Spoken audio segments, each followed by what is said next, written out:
And game week 1 of the Premier League is now finished. And I'm going to be so real, it didn't really match my expectations. When I saw the games, when I saw the players that got signed to the Premier League before the game week started, I had a lot of higher hopes.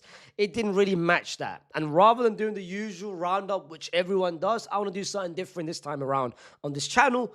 For the season specifically, for the Premier League. I want to do the biggest winners and the biggest losers. And what that basically means is for that specific game week, who delivered and who didn't. Whether that's a team or that's a player, and who disappointed, who didn't deliver, who needs to be better, improve for next game week. Don't take it as if I put a player that didn't play well this game week. Don't take it as an opinion of, oh, I don't think this player's good at all. No, it's just for this game week and this game week only. And then next week, this team or this player needs to do better, or this player did amazing this game week. I'm trying to do this every week. If you guys are a fan of it, put down in the comments. Don't forget to, of course, like the video and subscribe to the channel. And, of course, comment your own winners and losers and what your biggest takeaways of this, of course, game week 1. For me, number 1, we have to talk about City. I feel like out all the big 6 side, Spurs as well, to be fair, which I'll come to. I feel like City took it to another level. And that, of course, involved Mr. Reichendis. You guys might be surprised at the way I pronounce his name.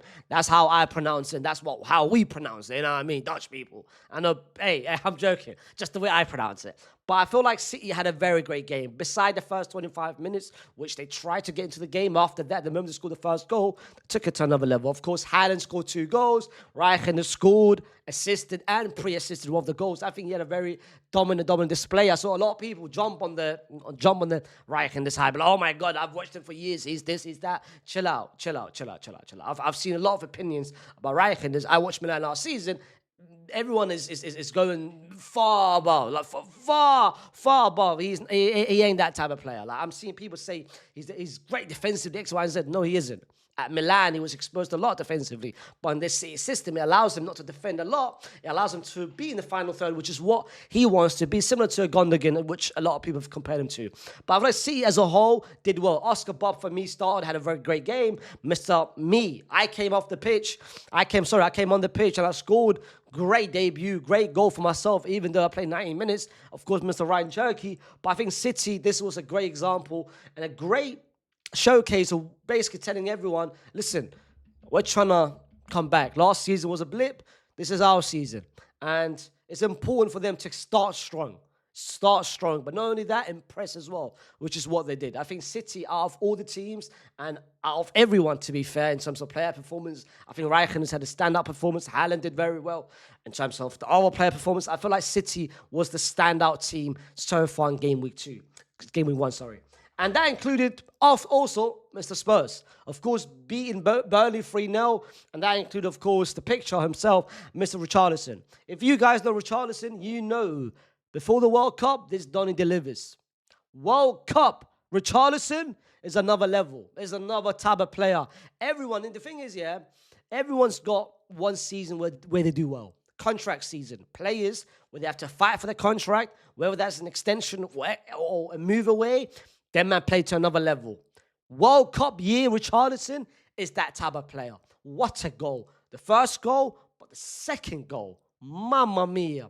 And that, of course, included both goals, got assisted by Mohamed Kudus. What a player. The partnership is there. The chemistry is there. I think Spurs played very well in that midfield. I was very impressed with, of course, the 3-man midfield where they had Sarr as a 10, where he was the progressor with the ball. He was the one carrying the ball forward. Very new role for him, and I think he delivered massively. Of course, Bergvall and Gray was in the pivot, and they did very well. They did very well, of course. The rest of the lot of players, Bentancur didn't play, Palini didn't play after what happened at PSG a couple of days ago where Thomas Frank wanted to rest players, but I think the players he had on the pitch was very well. Very, very good. And I think Spurs at home, great to start strong. Of course, build the momentum early on. But I think Thomas Frank so far, after the first 2 games, we're starting to see an actual pattern. We're starting to see an actual system in place. And the team that is excited. The fans love it. And I think Spurs, listen, I didn't have them in top 5, top 6. But with every coming weeks, I'm going to see whether that prediction may change. But I think Spurs, great start to game week 1. Then I've got this game itself, and I've got a lot of talking points, which you come to. But one of the biggest winners for me is Semenyo. After what, of course, took place in the first half, where he got racially abused by a guy in a wheelchair, which I've got no idea why it even came to that point, and I don't even know why it's 2025. We still got racism, fans coming out, being comfortable in front of players, saying some racial stuff. Brother, it's 2025. We're still allowing this to happen. Disgusting.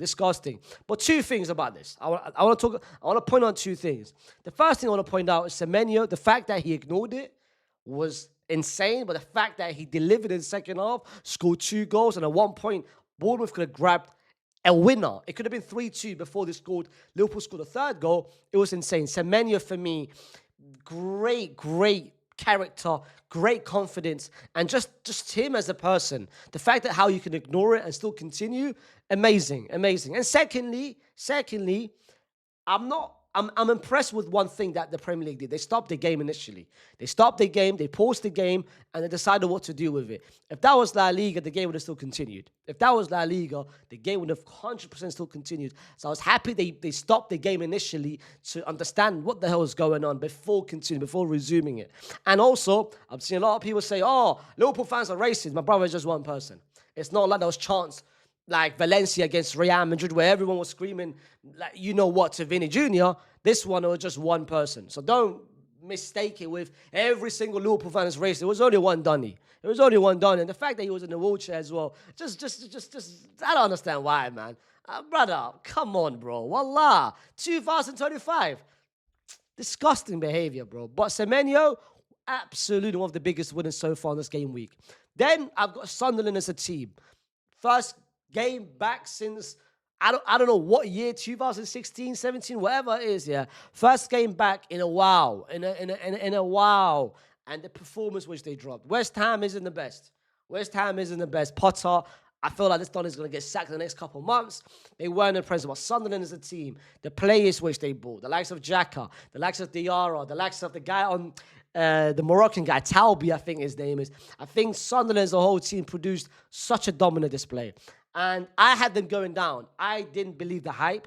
I felt like it was going to be like a Fulham from a couple of years ago. They signed a lot of players, didn't deliver. Forest, where they were barely scraped relegation. I felt like it was going to be one of them. Again, I'm not going to change my prediction. I think maybe just a one-off game, maybe against a better team, we might see. But it was a great performance. That was prime-time Barclays Premier League. This was aura. This was like heritage, bro. This was heritage. Sunderland, fair play to you guys, because I didn't expect it myself.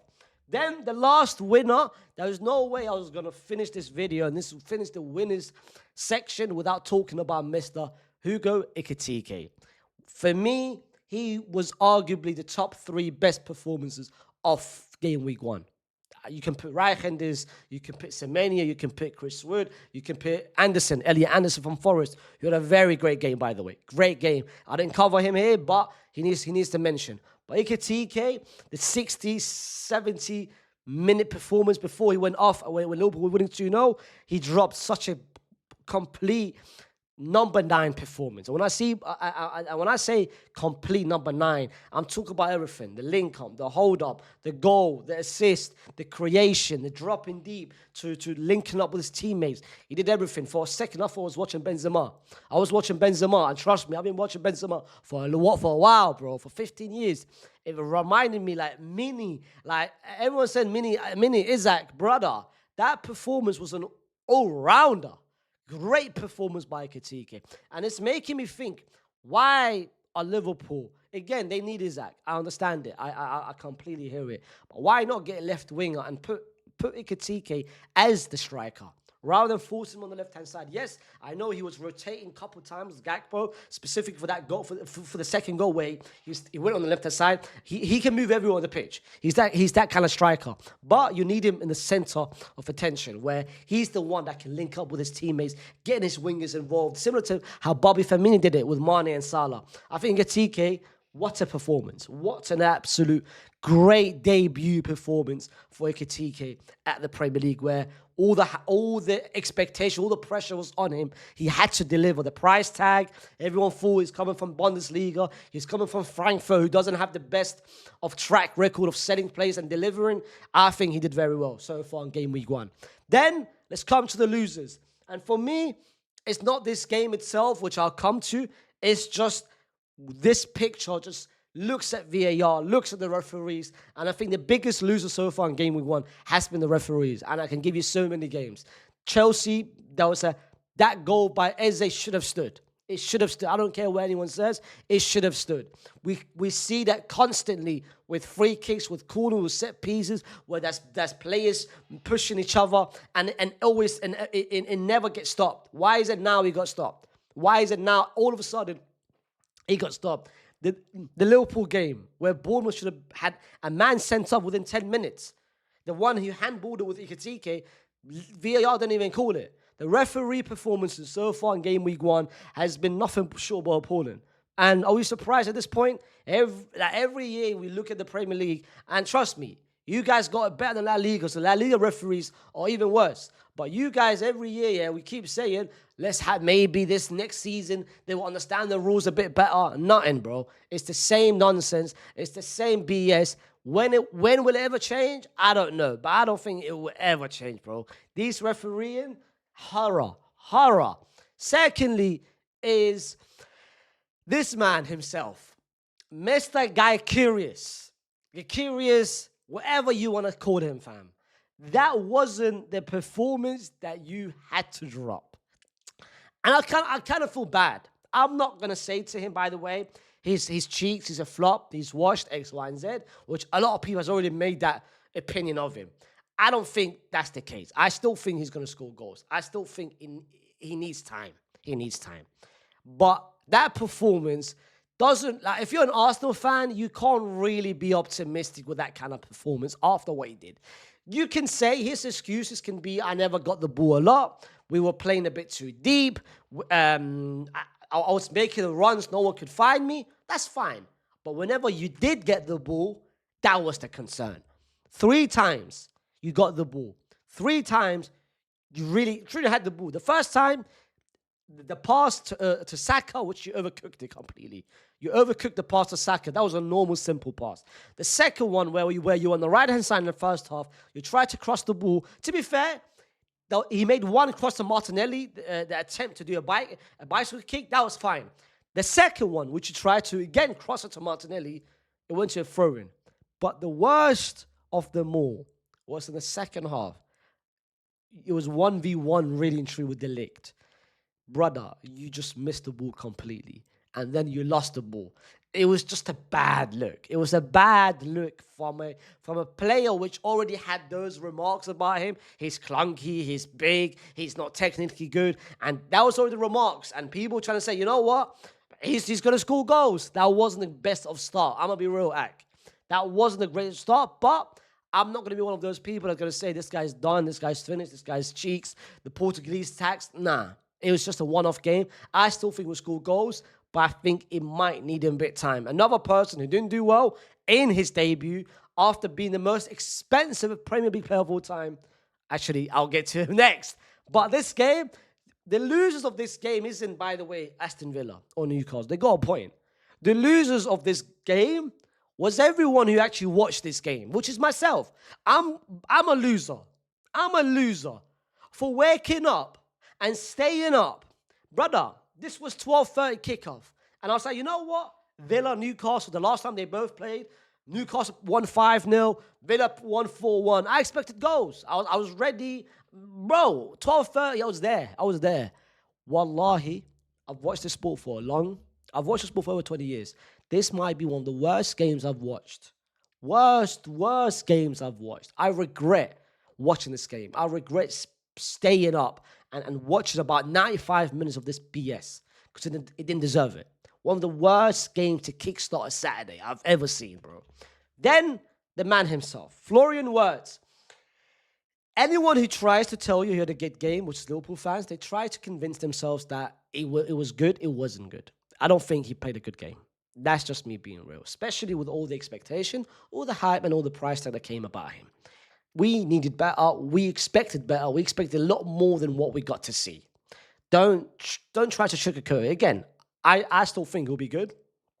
And I still think he's gonna turn out to be good, especially because Liverpool will be better. I think Liverpool had a slow start against Bournemouth, but they still got 3 points, which is great signs. Great signs. That's a lot of issues in that Liverpool team. Transitional defending and X, Y, and Z, which of course we spoke about in the match review. But as Florian Wirtz himself, he needed to impose himself a lot more. Couple shot which was wide. Every time he got the ball, got bodied out of the midfield. And the biggest, for me, the biggest insult to a player, especially a big money signing, especially a world-class player, is if you are on the pitch and your team is not winning, you are the one being sacrificed. That to me is the biggest insult. Like, if that happens to like a Vinny, like an Mbappe, I was like, raw, you're telling me the manager doesn't even trust you for you to change the game around. They took you out 82nd minute. Your team was drawing 2-2. You should have been the one to save the game. They took you out and they still won the game 4-2 without you. That isn't a great sign. But again, it's game week. This is why I said I made very sure at the start of the video. This is only game week only. It's only specifically about every game week. He might be next week one of the biggest winners, but this game week so far, he did not deliver, and he needs to improve for next week. That's just me being real. Don't take it personal. Don't catch feelings. Don't say, "Oh, bad take. Wirtz had 7 key passes, brother." Chill. I watched it with my eyes, bro. He didn't play good. And last but not least, Chelsea as a whole, this wasn't the best of start, especially after what you did at the Club World Cup, especially after what you did, the 2 friendlies that you had against Leverkusen and Milan, where you actually played well. This wasn't one of them. It felt very rusty. It felt very slow. The plays wasn't up for it. Joao Pedro was just non-existent. Cole Palmer in the first half, I didn't even know he played the ball. Enzo Fernandez lost the ball so many times. It was a very bad... It reminded me similar to what it was on the Enzo Maresca early on of last season, where Chelsea was losing, drew. It wasn't convincing. It wasn't the best of starts, especially at home. You're playing against Palace, where you had to win. These are the kind of games you look back like 6 months, 7 months from now, and actually say to yourself, these are the kind of wins that helps you win a league.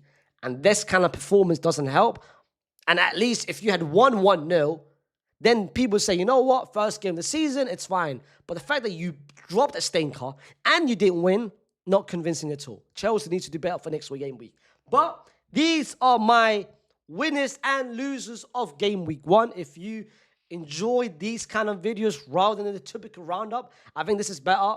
For me, in my personal opinion, put down in the comments if you guys had enjoyed it, and also put down in the comments if your own losers and winners, and if you agree with my selection. Don't forget to like the video, subscribe to the channel, and I'll see you next week with a similar type of video, the biggest winners and the biggest losers of every single game week of the Premier League. Peace.